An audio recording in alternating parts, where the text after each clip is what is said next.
신약 성경 에베소서 3장 14절에서 21절입니다. 한 절씩 교독하겠습니다.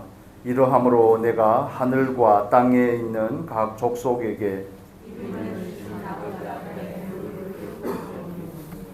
그 영광의 풍성을 따라 그의 성령으로 말미암아 너의 속사람을 능력으로 강건하게 하옵시며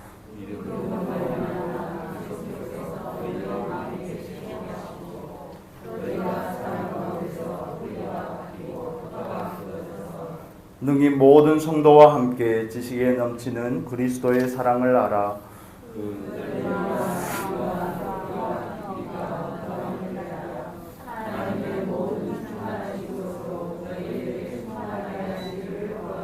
같이 읽겠습니다. 우리 가운데서 역사하시는 능력대로 우리의 온갖 구하는 것이나 생각하는 것에 더 넘치도록 능히 하실 이에게 교회 안에서와 그리스도 예수 안에서 영광이 대대로 영원 무궁하기를 원하노라. 아멘. 오늘은 주의 사랑을 알게 하소서 하는 제목으로 계속해서 에베소서 3장의 말씀을 나누겠습니다. 오늘은 말씀을 나누기에 앞서서 앞뒤 좌분들에게 축복을 해주셨으면 좋겠습니다. 새해 복 많이 받으십시오.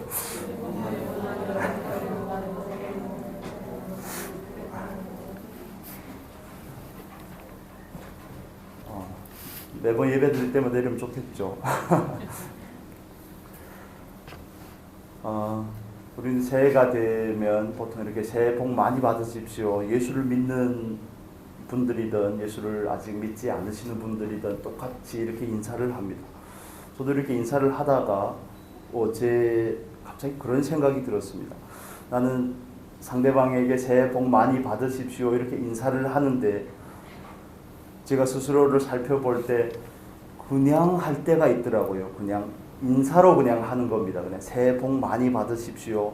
그래서 나는 왜 그냥 이렇게 표현만 하지? 표현만 하고 그 복이 무엇인지, 복의 내용이 무엇인지, 상대방을 향한 진정한 그 축복의 내용이 무엇인지에 대해서 생각을 하지 않고 그냥 아무 생각도 없이 하더라고요. 그래서 그 부분을 물론 죄는 아니지만 좀 다시 돌이키면서 새해 복을 많이 받으라고 말씀을 하시는데 여러분들 그렇게 축복하시잖아요. 그런데 여러분께서 상대방에게 그렇게 축복을 하실 때 그 복의 내용이 무엇입니까? 이게 가장 중요한 부분이라고 저는 생각을 합니다. 예수를 믿는 사람과 믿지 않는 사람이 똑같은 단어를 사용해서 축복을 하지만 그러나 그 복의 내용에 대해서는 전혀 다른 가치와 기준을 가지고 계실 겁니다. 여러분 오복이라고 아시죠? 사람 이름이 아닙니다. 5가지 축복이라고 그래서 보통 장수, 오래 사는 것을 말하죠. 첫 번째는 오래 사는 것을 말하고 또 두 번째는 풍족하게 사는 것을 말합니다. 셋째는 건강하게 사는 것, 넷째에 와서야 덕을 쌓는 것, 인호덕 이렇게 유호덕 이렇게 표현을 하더라고요. 그다음에 마지막에는 깔끔하게 제명대로 살다가 돌아가시는 것, 고종명 이렇게 표현을 하죠. 그렇다면 오늘 먼저 우리가 이 말씀을 접근하기에 앞서서 복이라는 이 기준에 따라서 먼저 조금 살펴보려고 합니다. 여러분은 무엇이 복이라고 생각을 하십니까? 전통적인 관점을 따라서 그 말씀하시는 오복, 5가지 복이 복이라고 생각을 하시는지 아니면 여러분의 복의 기준은 어디에 있는지에 대해서 스스로 우리가 살펴보는 그런 시간을 가지면 좋겠습니다. 이때 아니면 복에 대해서 우리가 살펴볼 기회가 없을 것 같아서 미리 말씀을 드립니다. 우리가 사도 바울이 에베소서에 있는 두 번째 기도, 감옥에서 에베소 교회를 향한 두 번째 기도를 나누면서 사도 바울의 기도의 내용은 전적으로 영적인 것이다 이렇게 말씀을 드렸습니다. 영적인 기도를 할 수 있는 사람은 영적인 사람이라고 말씀을 드렸죠. 그런 기도를 우리가 미사여구를 흉내를 내고 따라 할 수는 있겠지만 그러나 영적인 사람만이 영적인 기도를 할 수 있습니다. 기도의 깊이와 기도의 능력을 경험한 사람만이 비록 스스로는 감옥에서 죄수의 몸으로 감옥에 있지만 그 교회를 향해서 교회를 향한 염려를 가지고 기도할 수 있는 것입니다. 그렇다면 여러분이 생각하시는 그 복은 무엇입니까? 영적인 복입니까? 아니면 눈에 보이는 세상 사람들이 말하는 그 오복입니까? 그리스도인에게 있어서 복이라는 것은 세상 사람들이 말하는 그 복과는 전혀 다른 가치관과 기준을 가지고 있습니다. 한국 교회를 판단하고 비판을 하려고 하는 것이 아니라 한국에 들어와서 사실은 이 복음의 내용이 많이 왜곡이 된 부분이 있습니다. 그건 정말 가슴을 치며 통탄할 정도로 많이 뒤틀리고 왜곡이 되어 있습니다. 아직도 구약적인 그 복의 가치와 기준을 따라간다는 데서 그렇습니다. 성경은 구약과 신약으로 나뉘죠. 성경의 주제는 구약 때나 신약 때나 변함없이 예수 그리스도인 줄로 믿습니다. 그 예수 그리스도에 대해서 그림자로 보여주는 것이 구약이고 신약은 실체로 보여주는 것이 신약의 내용이죠. 그런데 하나님께서 주시는 그 축복에 대해서 구약적인 그 복을 논한다는 의미는 구약적인 그 복의 기준, 오래 사는 거, 우리가 말하는 그 오복의 기준과 굉장히 비슷합니다. 부하게 사는 거, 평안한 거, 이런 것, 그런 것을 오늘날에도 아직도 복의 기준으로 가지고 있는 그리스도인들이 허다하다는 겁니다. 오늘날에도 교회는 정말 많은 교회들은 그렇게 얘기합니다. 예수를 믿고 복받자. 예수를 믿고 복받자는 게 알게 모르게 교회에서 가장 중요하고 핵심적인 가치가 되어 있습니다. 물론 그렇지 않은 교회들도 많이 있습니다. 그러나 대부분의 교회에서 아직도 그 얘기를 하고 있습니다. 세상적인 그 복이라는 그 기준이 교회 안으로 흘러들어와서 교회에 영향을 미친 겁니다. 교회가 세상에서 말하는 그 복의 기준에 잠식이 된 겁니다. 세상적인 복이 침투에 들어왔는데 그 바이러스를 이겨내지 못한 것입니다. 아직도 장수에 대해서 말하고 건강에 대해서 강령함이라고 그러더라고요. 건강에 대해서 말하고 평안에 대해서 말하고 부에 대해서 말하고, 그렇지만 교회에서 말하는 복, 성경에서 말하는 복은 전혀 그것이 아님을 우리는 믿고 우리는 성경에서 원하는 대로 날아가는 사람인 줄로 믿습니다. 그렇다면 구약적인 복은 눈에 보이는 것이라면 가시적인 것이라고 그러죠. 보이는 거, 만질 수 있는 겁니다. 자손이 많아진다든지 아니면 양과 소의 떼가 늘어난다든지 아니면 오래 장수한다든지 구약적인 축복이지만 신약에 오면 복은 전적으로 영적인 복입니다. 정말 저와 여러분이 다른 사람들을 향해서 이웃들과 친지들을 향해서 새해 복 많이 받으십시오 하는 그 복의 내용에는 영적인 복을 담아서 축복할 수 있기를 바랍니다. 저도 그렇게 마음을 다시 먹고 애들에게 축복을 하든 저희 이모님들을 만나 뵙고 축복을 하든 그분들이 이해하지 못하겠지만 축복하는 저로서는, 축복하는 여러분의 입장에서는 그 복의 내용을 확실하게 하고 축복할 수 있기를 바랍니다. 기도하는 마음으로. 복은 전적으로 영적인 복입니다. 신약에서는 이 땅에서의 부요함을 얘기하지 않습니다. 신약에서는 영원한 나라에 있는, 비록 눈에는 보이지 않지만 영원한 그 복에 대해서 말합니다. 그렇다면 우리가 오늘날 신약시대를 살아가는 저와 여러분의 입장에서 아직도 눈에 보이는 복을 추구하고 있다면 우리는 헛다리를 짚는 겁니다. 잘못하고 있는 겁니다. 잘못 살고 있는 겁니다. 물론 그렇다면 이렇게 또 육신은 우리에게 이렇게 반발을 합니다. 그러면 입지도 말고 먹지도 말고, 그런 뜻이 아니죠. 그것은 따라오는 겁니다.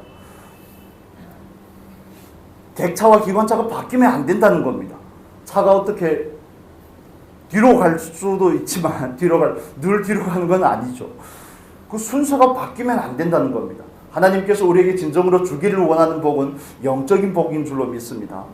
하나님께서 우리에게 주시기를 원하는 그 복이 육적인 복이라면, 눈에 보이는 복이라면, 좋은 직장도 얻고 좋은 상대를 만나서 결혼도 하고 그런 복이라면, 많은 누림을 가지는 그런 복이라면 사도 바울과 같이 불쌍한 사람이 어디에 있습니까?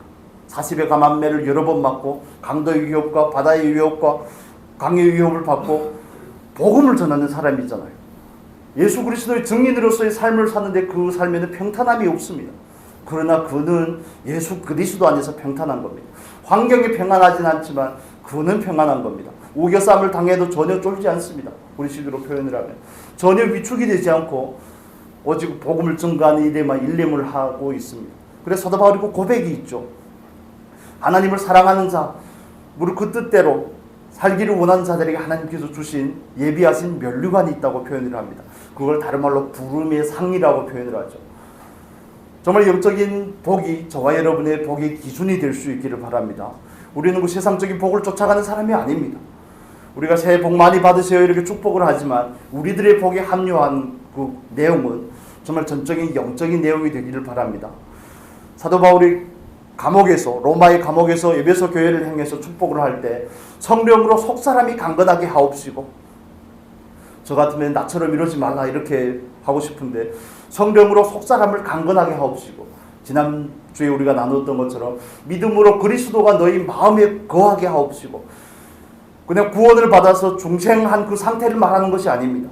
성령이 우리 영 안에 들어와서 연합된 그 상태, 중생한 거듭난 상태를 말하는 것이 아니라 믿음으로 그리스도가 우리의 마음 안에 거하는 것을 말하는 겁니다.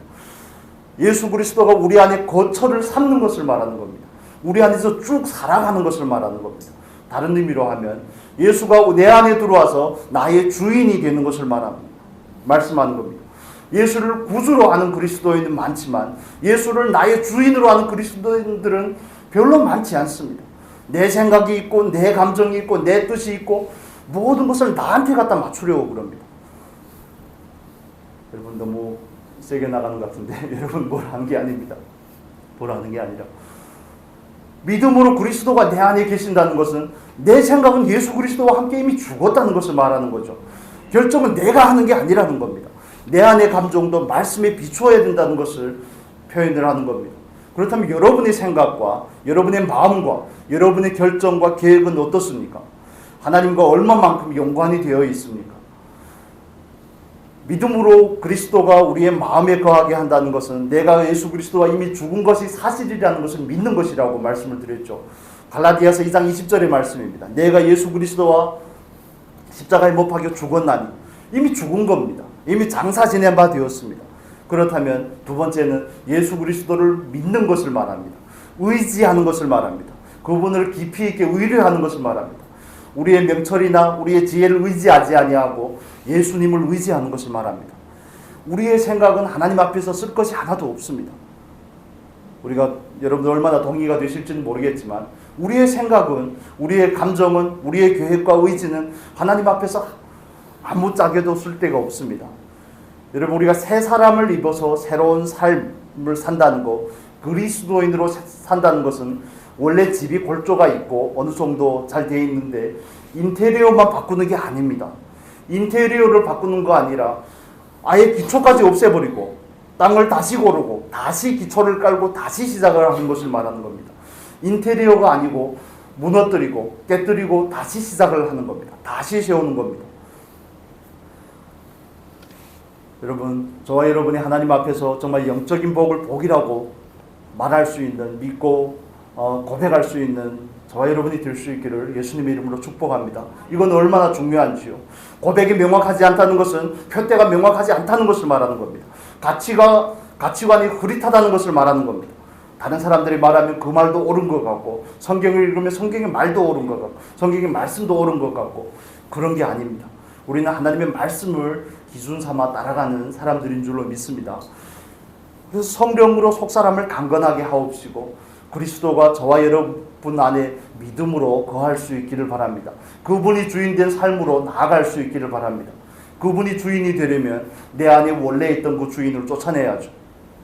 내 안에 있던 그 원래 주인을 결박해서 쫓아내야 되는 겁니다. 그 주인을 완전히 해고를 해야 새 주인이 들어와서 주인 노릇할 수 있습니다. 옛사람이라는 그 주인을 쫓아내야 됩니다. 물론 문득문득 다시 그분이 또 다시 주인 노릇하려고 할 때가 많습니다. 저도 그렇고 여러분도 그러실 겁니다. 그렇지만 고개를 쳐들고자 하면 바로 정리를 해야 되는 겁니다. 그러지 않으면 우리는 신분다운 삶을 살아갈 수가 없습니다. 사도 바울이 에베소 교회를 행한 염려가 그것 때문에 있는 것이죠. 그냥 아무렇게나 살아도 괜찮다면, 그냥 교회도 오고 예배도 드리고 이런 표면적인 신앙 생활로 만족을 한다면 사도 바울이 이런 기도의 내용을 편지에 담아서 쓰지 않았을 겁니다.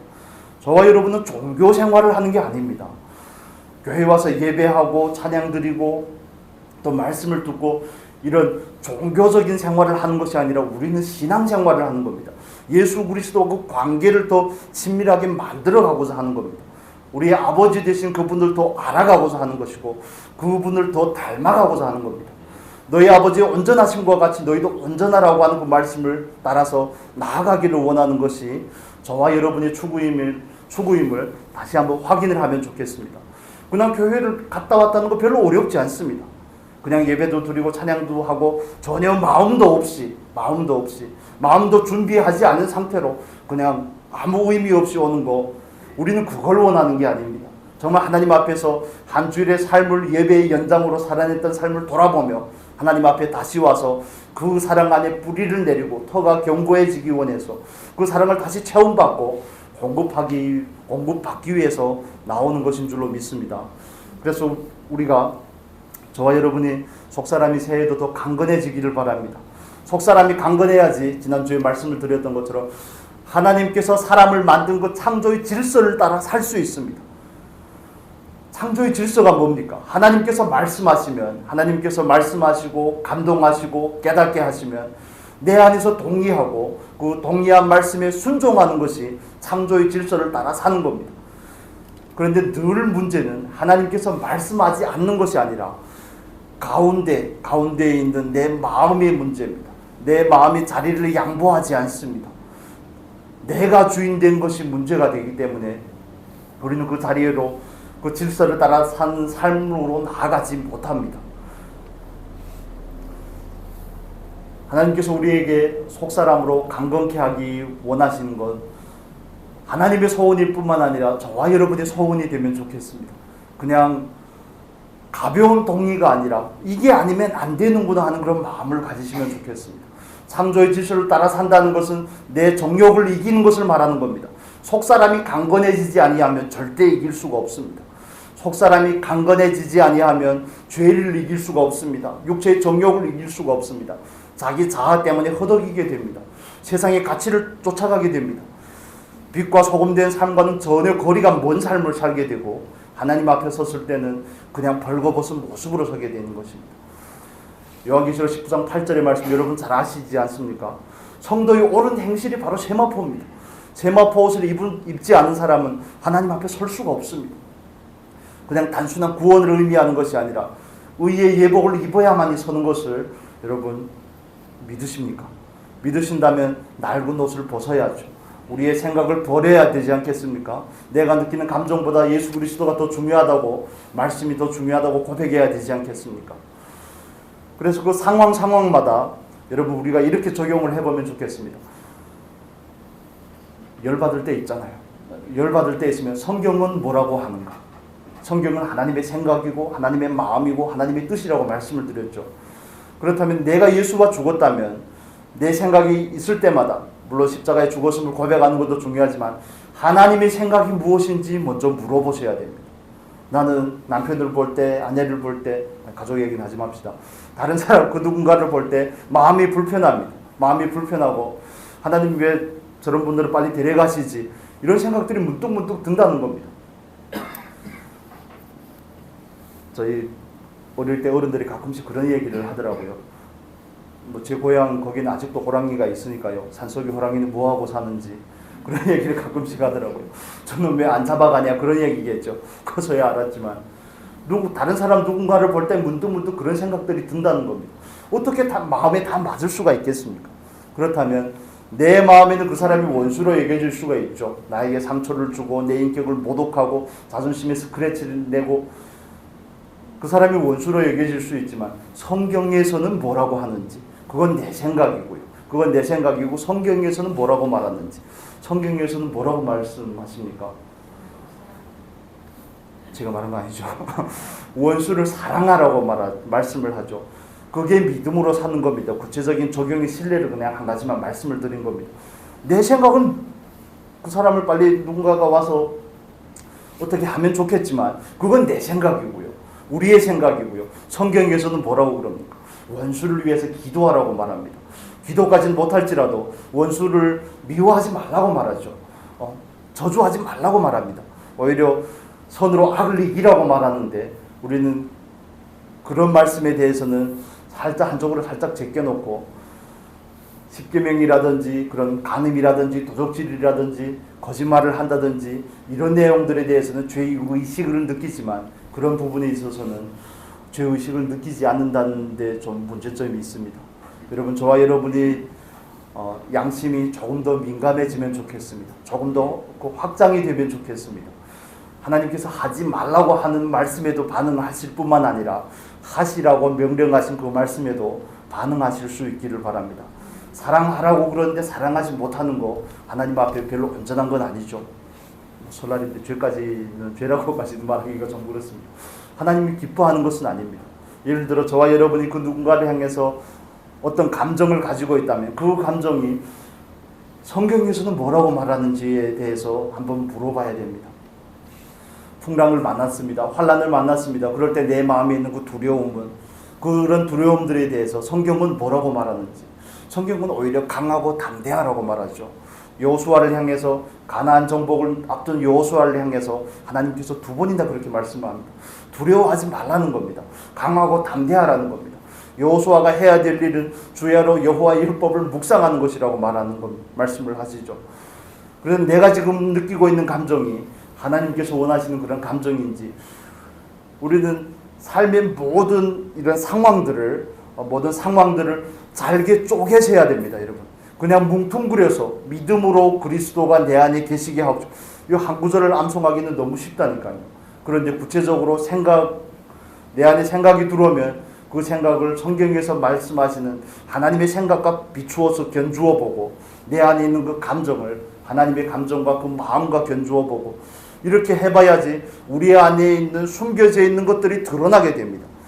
그렇지 않으면 썩 괜찮은 그리스도인이라고 착각하는 그리스도인이 굉장히 많습니다. 저와 여러분은 하나님 앞에서 정말 날마다 낱낱이 드러나는 그런 은혜가 있기를 바랍니다. 다 나름대로의 결정이 있죠. 우리는 결정하고 하나님 앞에 하나님께서 내 결정을 성취해 주라고 기도를 합니다. 아니요, 그러시면 안 됩니다. 그러시면 안 되고요. 백지를 가지고 하나님 앞에 나아가셔야 됩니다. 하나님의 결정을 여기에 써주시면 내가 여기에 사인하겠습니다. 이게 맞습니다. 내가 다 작성을 해놨으니 하나님 사인만 하면 끝날 것 같습니다. 이게 아닙니다. 뒤집으셔야죠.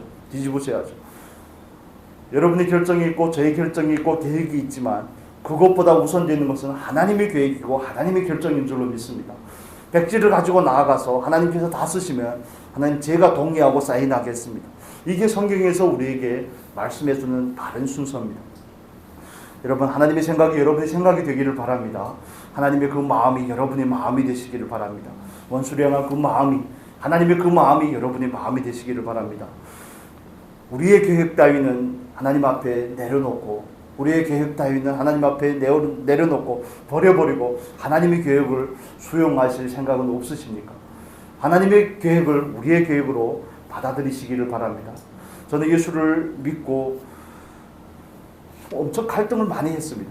제가 여러분에게 말씀을 드렸던 것처럼 명예욕이 대단해서 그냥 평범하게 살다 가는 것은 싫은데, 이게 보니까 예수를 믿어서는 그렇게 뾰족하게 못 살 것 같더라고요. 그러니까 마음의 갈등이 얼마나 많은지, 그걸 가지고 나가서 기도를 해봐야 하나님이 안 들어주실 것 같다는 그런 생각도 들고, 그런데 정말 하나님께서 우리를 향한 그 계획이 나의 계획보다 더 위대하고 더 정확하다는 것을 우리가 인정하실 필요가 있습니다.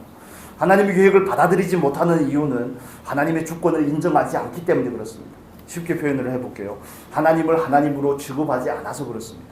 그렇기 때문에 늘 내가 앞서고 내 계획이 앞서게 되는 것입니다. 여러분, 그리스도가 믿음으로 저와 여러분 안에 거해야 될 줄로 믿습니다. 죽었다는 사실을 늘 인지하시고, 또 나는 안 된다는 생각을 가지시고, 나는 안 된다는 생각과 그 믿음을 가지시고 예수 그리스도를 의지하실 수 있기를 바랍니다. 먼저 하나님의 생각을 물으시고, 먼저 하나님의 마음을 물으시고, 먼저 하나님의 계획, 나를 향한 하나님의 계획을 물으셔야 됩니다. 정말 하나님께서 나를 야곱을 향해서 지렁이 같은 야곱아 이렇게 표현을 하는 것처럼 그렇게 말씀하시면 동의할 수 있는 그 자리까지 나아갈 수 있기를 바랍니다. 평범하게 사는 것이 마음의 언짢음으로, 불평함으로 다가올 수 있습니다. 그것은 내가 아직도 너무 시퍼렇게 살아있다는 증거가 아니겠습니까? 여러분, 우리의 계획을 모든 것을 주님 앞에 내려놓는 그런 은혜가 있기를 바랍니다. 예수 그리스도가 우리 안에 거한다는 의미는 우리가 예수 그리스도를 사랑할 때만이 이루어질 수 있는 것입니다. 요한복음의 말씀을 잠깐 보겠습니다. 요한복음 14장 23절 보겠습니다. 21절도 보고 23절도 보겠습니다. 요한복음 14장 21절 23절 보겠습니다. 신약 성경 173페이지에 있습니다. 21절 같이 읽겠습니다.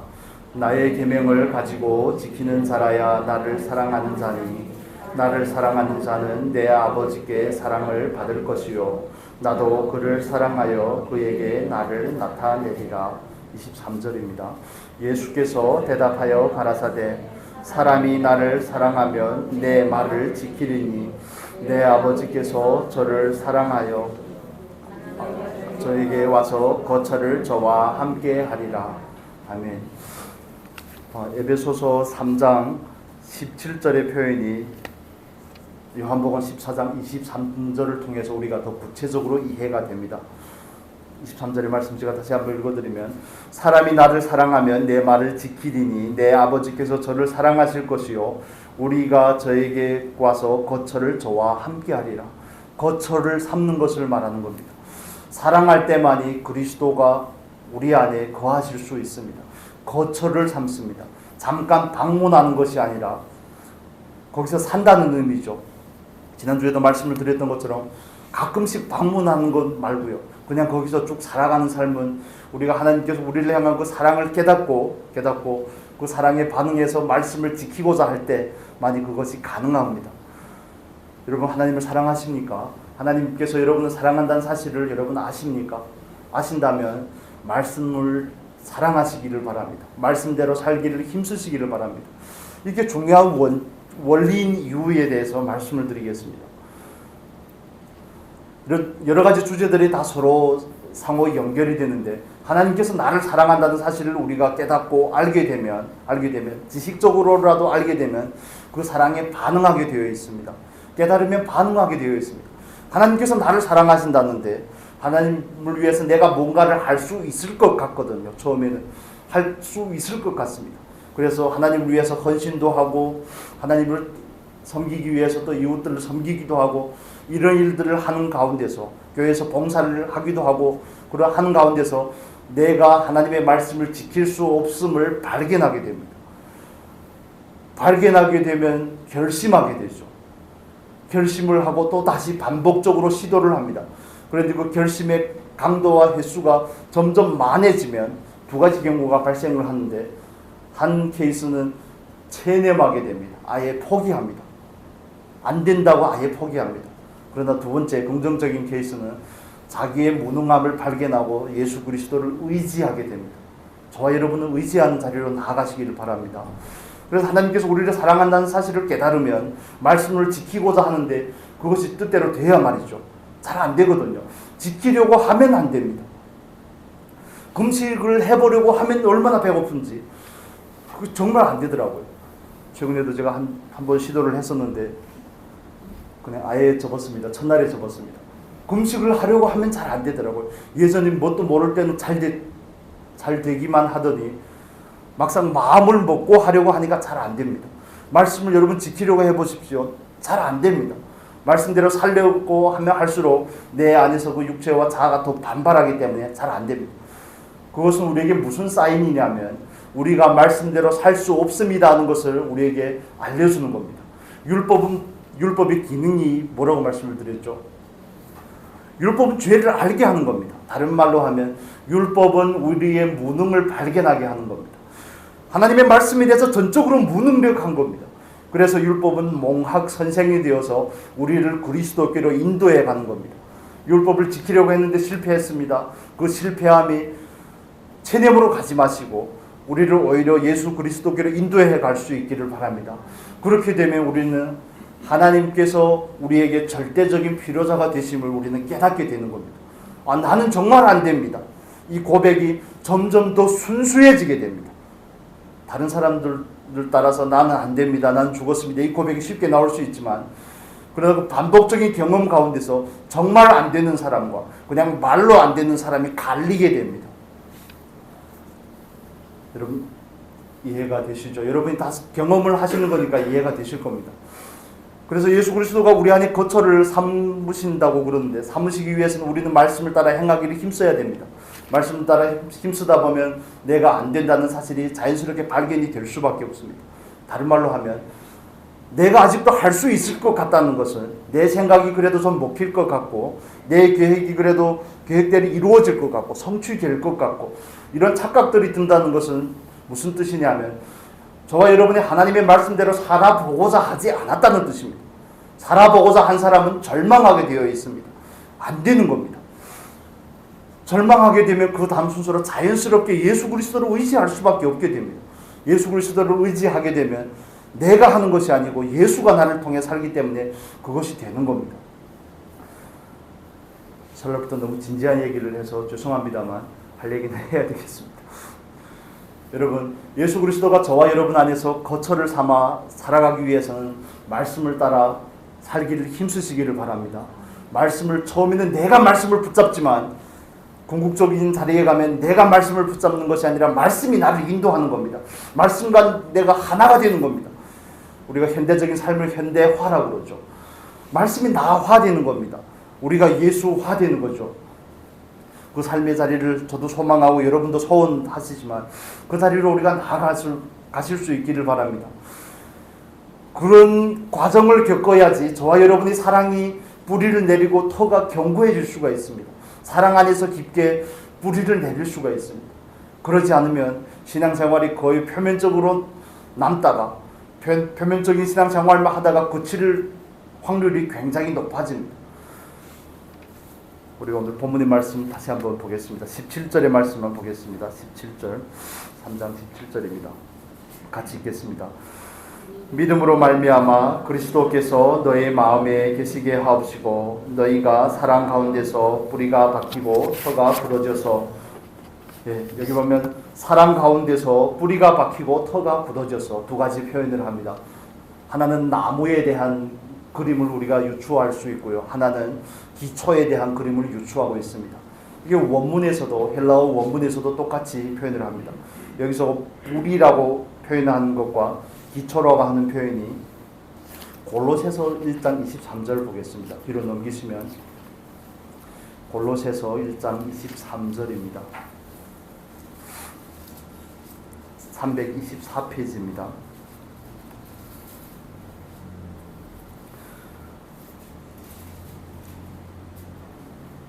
같이 읽겠습니다. 만일 너희가 믿음에 거하고 터 위에 굳게 서서 너희 들은 바 복음의 소망에서 흔들리지 아니하면 그리하리라. 이 복음은 천하 만민에게 전파된 바요 나 바울은 이 복음의 일꾼이 되었노라. 아멘. 여기도 똑같이 표현을 하죠.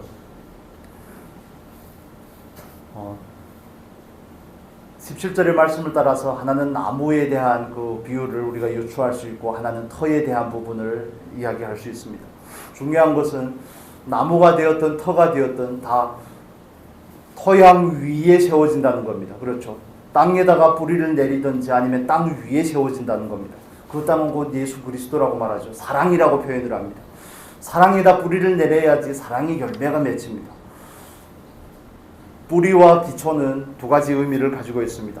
뿌리는 보이지 않습니다. 그렇죠. 뿌리는 보통 땅 밑에 있고 보이지 않습니다. 뿌리는 점점 성장해 갑니다. 뿌리는 점점 성장해 가고 성장을 돕습니다. 터에 대해서 표현을 하면 터는 견고함, 불변함을 의미합니다. 저와 여러분이 사랑이라는 이 토양에 뿌리를 내리고 사랑이라는 토양에 터를 세워야지만이 그 사랑이 깊어짐을 의미합니다. 그 사랑이 확장되어 감을 의미합니다. 그 길이와 높이와 넓이와 그 온전한 그런 걸 뭐라고 표현을 합니까? 그냥 3D로 되는 겁니다. 2D에서 3D로 되는 겁니다. 입체적으로 확장이 되는 것을 말합니다. 예수 그리스도의 그 높음과 깊음과 넓이와 길이에 대해서 온전히 알게 되는 것을 의미합니다. 여러분, 저와 여러분은 그 사랑 안에 불의를 내리실 수 있기를 바랍니다. 사랑 안에 불의를 내린다는 의미는 요한복음 14장 23절의 말씀처럼 하나님의 말씀대로 살기를 힘쓰는 겁니다. 그렇게 되면 사랑이 발견이 됩니다.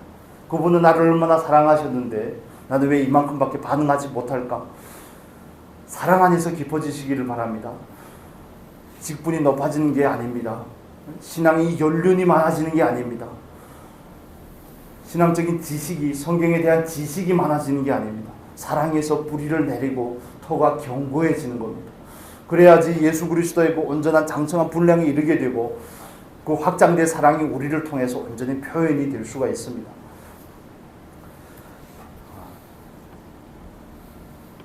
말씀을 정리하도록 하겠습니다. 저와 여러분은 예수 그리스도라는 그 사랑이라는 토양 위에 뿌리를 내리고 터를 견고하게 세워야 될 줄로 믿습니다. 마치 산상수훈의 마지막의 말씀 7장 25절의 말씀처럼 그 터를 어디에다 세우느냐에 따라서 그 결과가 달라집니다. 모래 위에 세우는지 아니면 반석 위에 세우는지. 고린도전서 10장 4절은 예수 그리스도가 곧 그 반석이라고 말하죠. 저와 여러분의 터는 예수 그리스도 위에 세우는 겁니다. 그 사랑 안에 세우는 겁니다. 거기에 세워야지만 우리들의 신앙이, 우리들의 사랑이 확장이 될 수가 있습니다. 사도 바울이 그 기도를 보십시오. 안에서 밖으로 기도합니다. 그렇죠. 제일 처음에는 속사람의 강건함, 그 다음에는 마음에 그리스도가 계시는 것, 그 다음에 사랑의 확장은, 사랑은 몸을 통해서 표현이 되는 겁니다. 궁극적으로는 안에서 밖으로, 이게 진정한 그리스도인의 삶을 요약해서 우리에게 보여주고 있는 것입니다.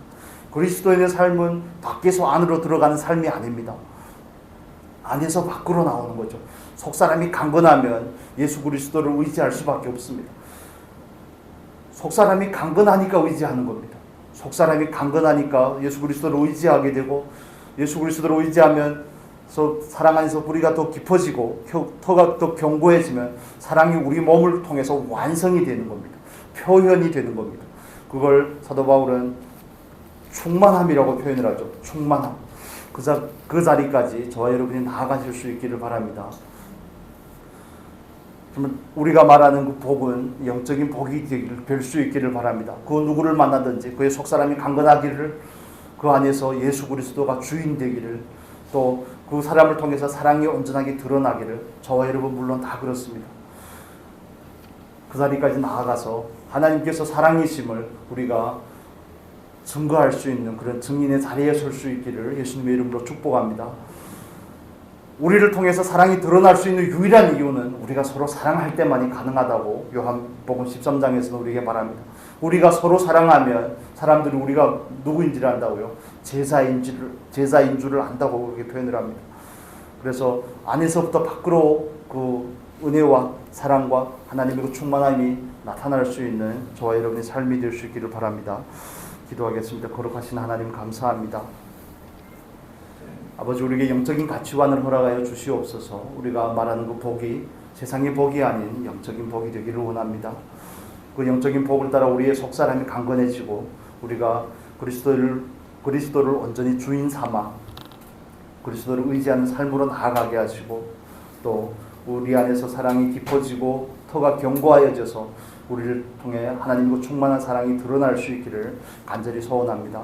아버지, 우리의 삶을 축복하시고 올 한 해에는 정말 날마다 깊어지는 삶이라는 표대를 가지고 나아갈 수 있기에, 나아가기에 조금도 부족함이 없도록 인도하여 주시옵소서. 감사하며 예수님의 이름으로 기도합니다.